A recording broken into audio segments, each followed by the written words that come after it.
5 reasons to retire, even if you cannot afford it. To be completely honest with you, I feel a sense of apprehension in sharing the insights of this video. However, despite that slight nervousness, I am utterly convinced of its profound importance. For 2 decades, my professional life has involved demonstrating to countless individuals through the meticulous application of sophisticated software and advanced simulation tools that their worries about outliving their savings in retirement are often unfounded.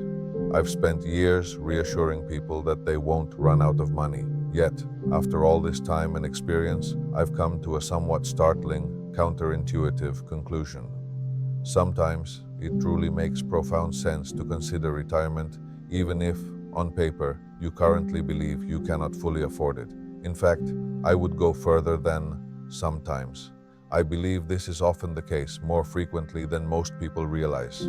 So, in today's discussion, I'm going to outline the 5 compelling reasons why I hold this perspective. The very first reason, and this particular point often comes as a considerable shock to many, is backed by substantial evidence. A significant number of people, indeed many individuals, simply never get around to spending the money they dedicated their entire working lives to saving for retirement. Think about the profound sacrifices made, years spent meticulously planning, diligently saving, often giving up the vibrancy and youth of their later working years, all in pursuit of greater financial security. The bitter irony is that a large portion of these dedicated savers then find themselves in retirement, yet they don't actually spend the wealth they accumulated. 2 highly influential studies underscore this phenomenon. One, conducted by BlackRock, the largest asset manager globally, bears the telling title, "To Spend or Not to Spend." The second comes from Michael Kitces, a revered thought leader whose insights are deeply valued and learned from by countless financial advisors within the industry. Both studies, arriving at their conclusions through distinct methodologies, converged on the same remarkable finding. Approximately 17 to 18 years into retirement, roughly half of all retirees still retain 80% or even more of the capital they had when they initially stopped working. This suggests a profound level of over-conservatism in our approach to retirement planning. And what then is the true cost of this excessive caution? It's the forfeiture of invaluable, irreplaceable years. Years when you possess robust health, ample time, boundless energy, and vivid dreams, eager to pursue new experiences and passions. To relinquish these golden years, to postpone living fully, all to accumulate money that ultimately remains unspent in your later retirement, warrants serious consideration.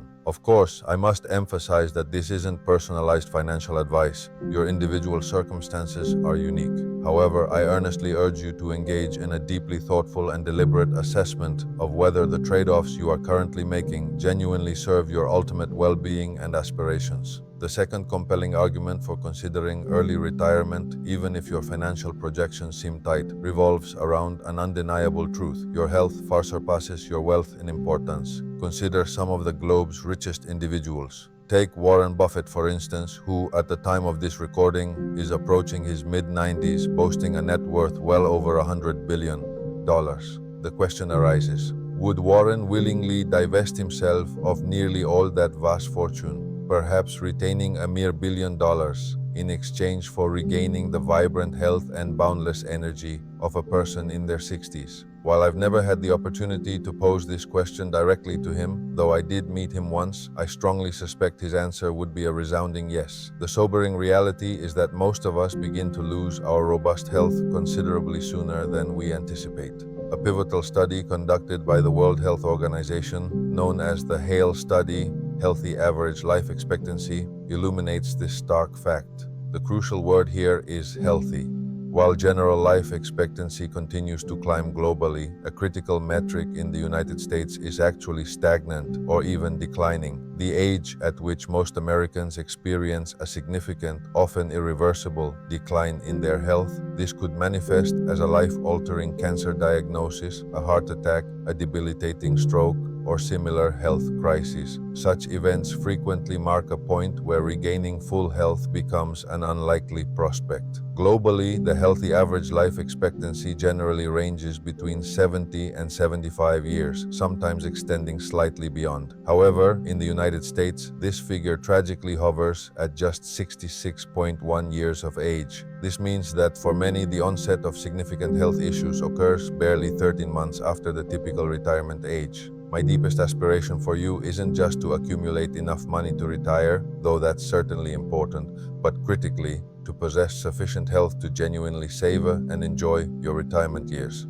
This isn't solely an American phenomenon. Data from the United Kingdom, highlighted by the Financial Times, reveals that fewer than 1 in 10 British men are likely to reach their retirement age in good health. It profoundly saddens me to think that 1 in 10 of you watching this video might find yourselves retiring only after your health has already significantly deteriorated. I passionately want you to experience an abundance of joy, fulfillment, and activity in your retirement. My hope is that you truly squeeze all the juice out of the vibrant years of your senior life, making the most of every precious moment. The third reason to seriously contemplate retirement, even if you currently perceive it as financially out of reach, is simply to reimagine and adjust your financial plan. Instead of dismissing the idea outright, ask yourself a crucial question: how can I make this happen? It's easy enough to state, for example, I'll just reduce my monthly spending from $8,000 to $6,000. However,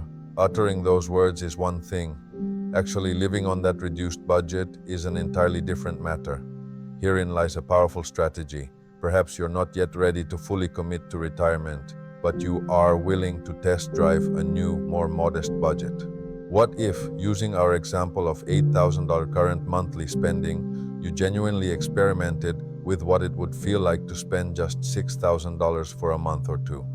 Many discover, to their pleasant surprise, that this reduced spending is not only manageable but quite comfortable. Your personal definition of happiness in retirement plays a significant role here. If your greatest joys come from activities like hiking outdoors, gardening, or engaging in hobbies like woodworking in your shed, volunteering at a local charity, or perhaps coaching a high school sports team, maybe you played volleyball in college and would love to share that passion. These pursuits are often far less expensive than globe-trotting vacations or luxury expenditures. By honestly evaluating your lifestyle and testing a leaner budget, you might find that $6,000 a month is perfectly comfortable, or even that $5,000 would suffice. This simple exercise could suddenly unlock the possibility of retiring 2 or 3 years sooner than you ever thought possible, effectively ensuring you avoid becoming one of those individuals who tirelessly saved money only to never enjoy it. When it comes to determining precisely how much money you truly need for retirement, the recognized gold standard is to consult with a qualified financial advisor. I understand, however, that many in my audience prefer a do-it-yourself approach. If that describes you, I strongly advocate against relying on outdated methods like manually building complex spreadsheets in Excel or Google Sheets. Those days are truly behind us.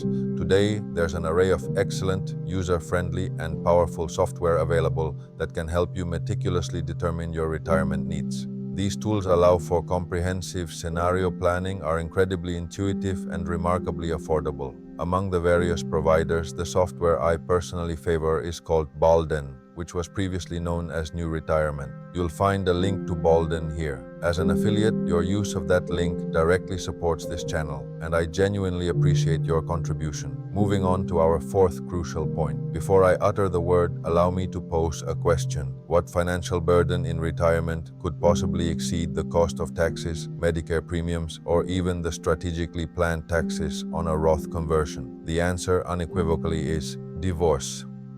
The emotional, psychological, and financial devastation of a marital dissolution is immense. By the time many couples, whether married or partnered, have navigated the demanding journey of raising children, guiding them through their college years, diligently paying down a mortgage, and meticulously saving for retirement, a significant amount of pressure can build within the relationship.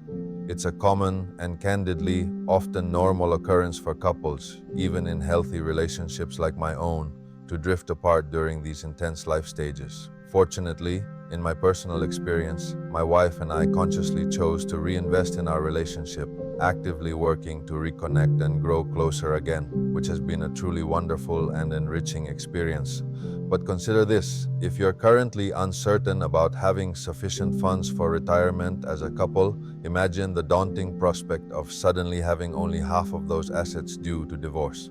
By choosing to retire sooner and, crucially, by engaging in open and honest conversations with your spouse well in advance about what retirement truly means to both of you, discussing your shared hopes, dreams, and aspirations for this new chapter, my sincere hope is that it will serve to bring you closer together. Moreover, this earlier transition into retirement creates invaluable time and space to nurture other significant relationships in your life, be it with children, grandchildren, extended family, or close friends. Ultimately, this fourth reason underscores the paramount importance of cultivating and preserving these vital relationships. Finally, the fifth and perhaps most profound reason to reflect on early retirement is this: there will always be avenues to generate more money. As human beings, we possess an incredible capacity for adaptability and resourcefulness. While it might be challenging or even impossible to return to the high-pressure, high-paying career you've dedicated 20, 30, or even 40 years to, indeed for many, that feels like a definitive one-way door. There exists a vast array of part-time work, consulting opportunities, or even entrepreneurial ventures you could explore. The point is, money, to a certain extent, can always be replenished. What cannot, under any circumstances, be created or reclaimed is time. Time is a finite, non-renewable resource. Every moment that passes is gone forever. This fundamental truth is why I am so passionate about encouraging you to maximize every precious moment you have, especially during those vibrant senior youth years. It's precisely this conviction that led me to create another video, which I highly recommend you watch next. It delves into 8 things to consider stopping while you await retirement, specifically 8 habits or activities to cease in your 50s and 60s to ensure you're truly living and preparing for a fulfilling retirement rather than just passively waiting. I sincerely hope you find that video helpful, and thank you for taking the time to watch this one.